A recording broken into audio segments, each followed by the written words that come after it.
Thanks. It's a great shot.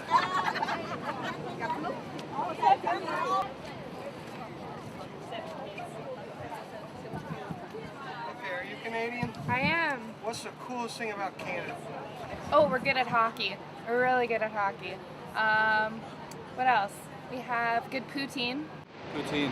Hockey? No, That's fries, gravy, and cheese.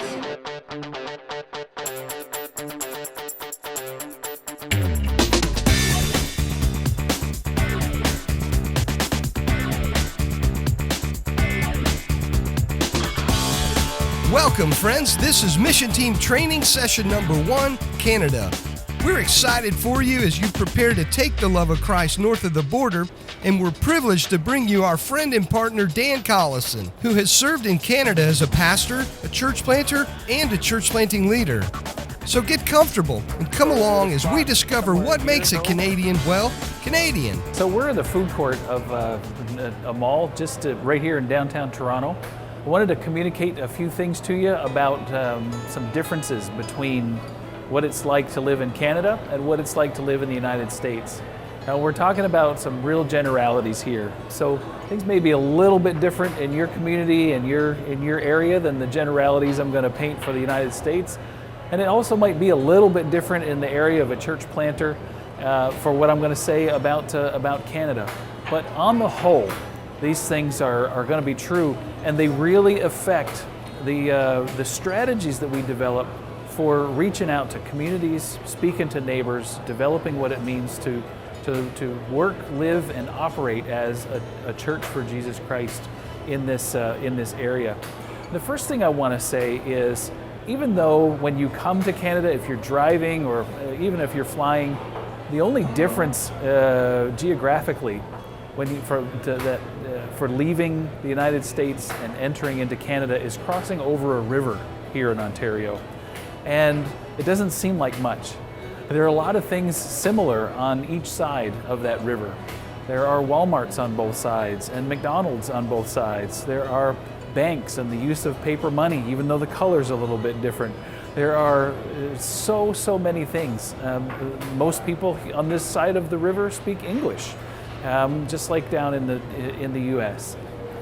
So things can be deceptively similar in just crossing a river from one side to another, and that might make it seem like, oh, well, we can do the exact same things here in Canada that we do at home. And I just need to share with you some of those differences. I need you to adopt a missionary mindset in crossing the river to come north into Canada. And in doing that, it's very, very important to take a posture of learning, of being open to new experiences, of being ready to grow with us and come alongside to work with us in the strategies that we've developed to reach our community, just as you would expect us to help you reach your community in a way that makes most sense to the residents that are there. And so I want to mention a few of those things. First is a couple of real obvious ones. I mentioned the color of money is different. We actually have $1 and $2 coins up here, which can be a little bit odd.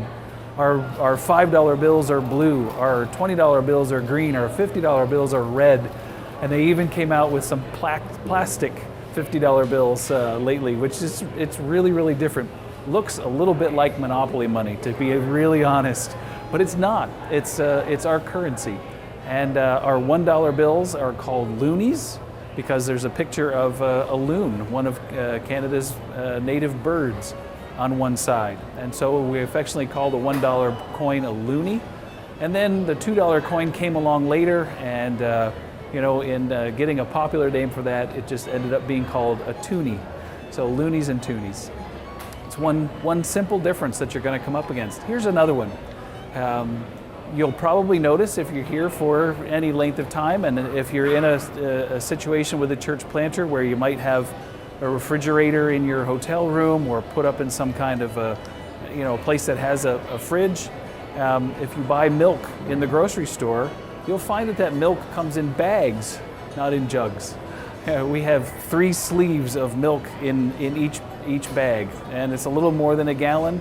And it's just different. And you have to take the sleeve out, slice off the corner, put it in a plastic container, and pour that out. Well, I have 4 boys. We go through a lot of milk. And in the course of a single meal, we could go through 2 or even 3 sleeves of that milk, snipping off the corner every time, changing it in and out of the plastic container. To tell you the truth, sometimes it can be a pain in the neck. But because I've adopted a missionary mindset to the people that I'm trying to reach, I don't complain about milk bags, except when I'm on video. You'll also notice a few differences in terms of spelling. Most words are exactly the same as you're used to from learning in grade school and high school and all the rest of it. But simple words like the word gray, you're probably used to spelling it G-R-A-Y. Up here it's G-R-E-Y. The word color, you're used to spelling C-O-L-O-R. Up here it's spelled C-O-L-O-U-R. And we throw a lot of U's into our words that aren't used commonly in the United States. Neighbor has a U before the last R. And lots of other words are just like that. You'll notice that just about everything up here is in both French and English. Those are the 2 official languages of Canada as a nation. And so everything from cereal boxes to highway signs, you'll see in both French and English. You'll be able to get to all the places that you need to go. You don't need to be worried about that because the English will always be there for you. But just be aware, we are a culture that delights in diversity. Another difference that you'll find is the difference of units, of measurement.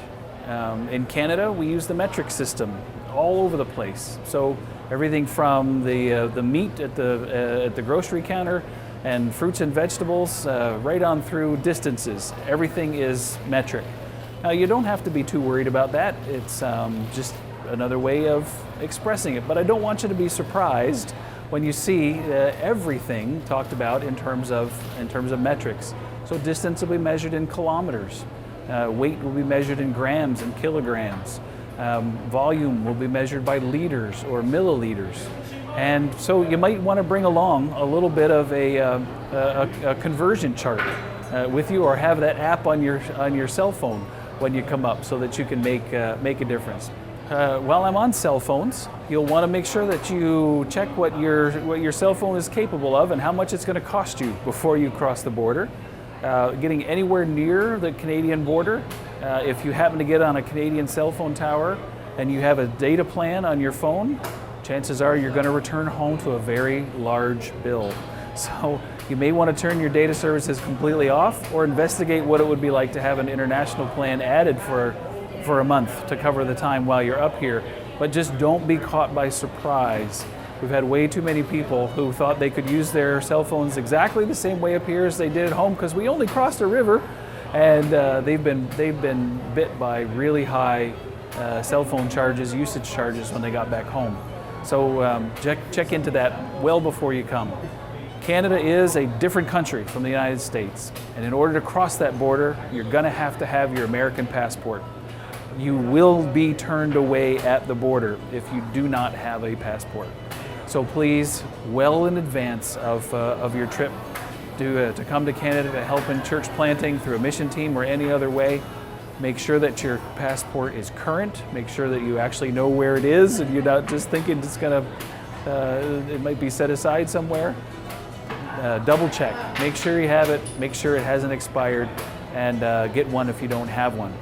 When you do cross the border, it's going to be really important to be fairly careful about what you say.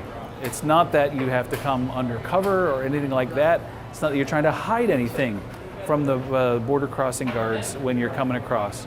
But what we like to encourage people to say is, as you're coming across the border, say that you're coming to help some friends, or you can even name the church, that you're helping that church or those friends do some community involvement projects to help make that community a better place. That is ultimately exactly what you are doing, whether it's through tangible acts of kindness and service, or whether it's through sharing the faith of the gospel. The whole point is to help make a community a better place through the presence and power of Jesus Christ. So keep it to that. The border guards are on a very significant alert to make sure that no Canadian jobs are being taken and that no money is inappropriately leaving the country. And so we've found communicating about visiting friends or working with a church as volunteers to help them with community development projects is one of the easiest and most effective ways to cross the border.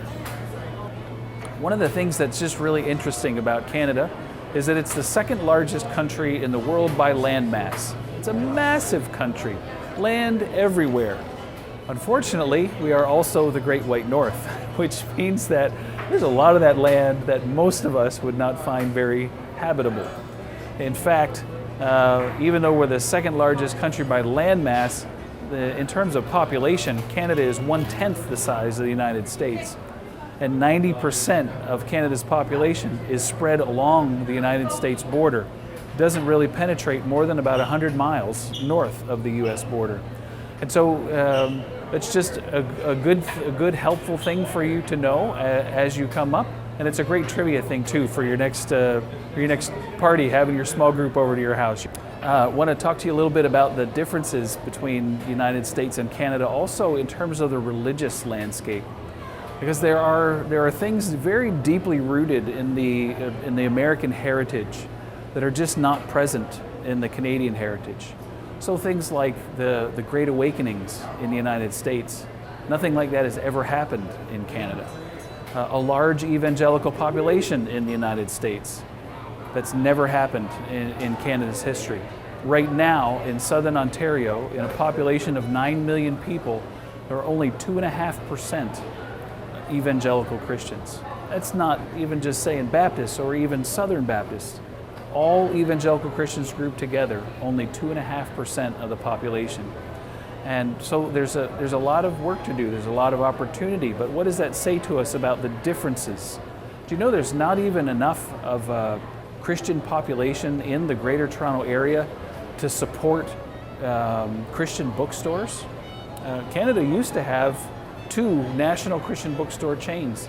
They both went out of business, in part because of the advent of the internet and their inability to keep up with that, but also because there's just not enough of a population that's interested in Christian materials in order to have them available for purchase.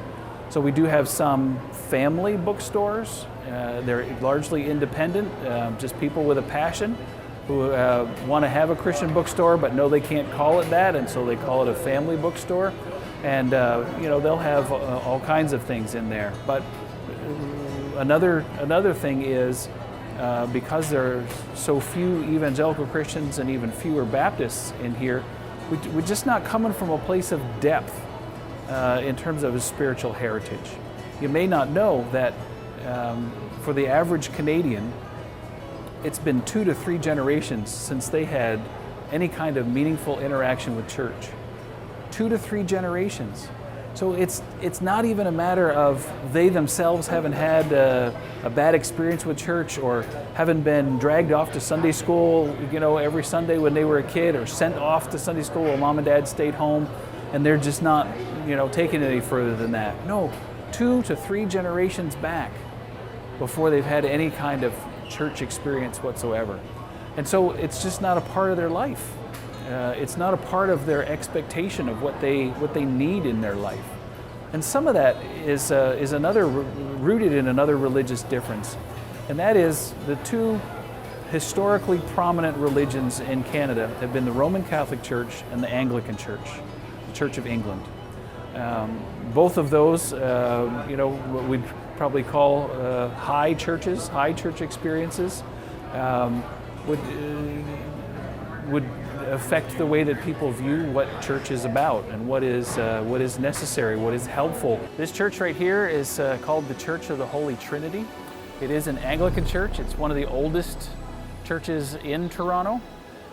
It's been a place of prestige and influence in the city's life for a very, very long time.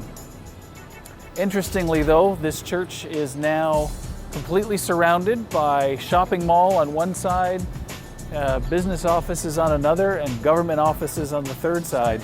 So what used to be here as a shining opportunity for people to come in better relationship with God is now completely shrouded behind government, business, and commercialism.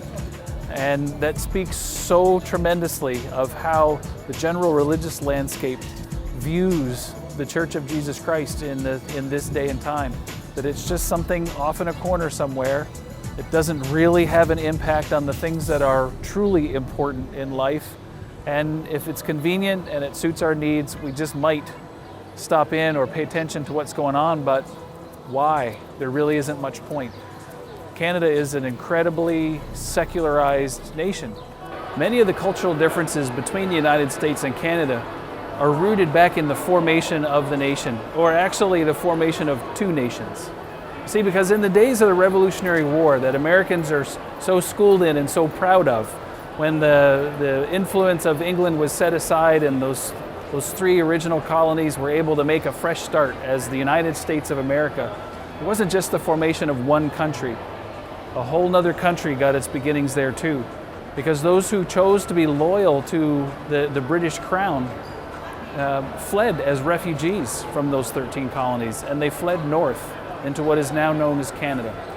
And so the first long-term settlements, there was a lot of the trapping going on and some small settlements and so forth, but the first long-term settlements were land tracts given by the Crown to loyalist families as they crossed into the Canadian territory.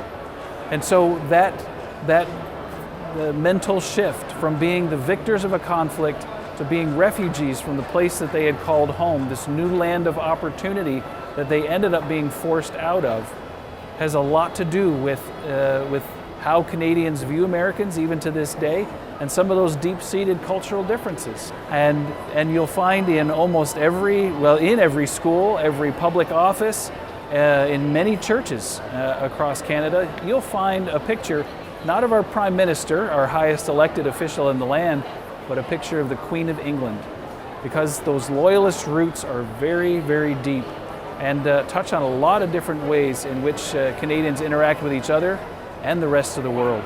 So just bear that in mind. You know, there are ways in which Canadians are very close to Americans.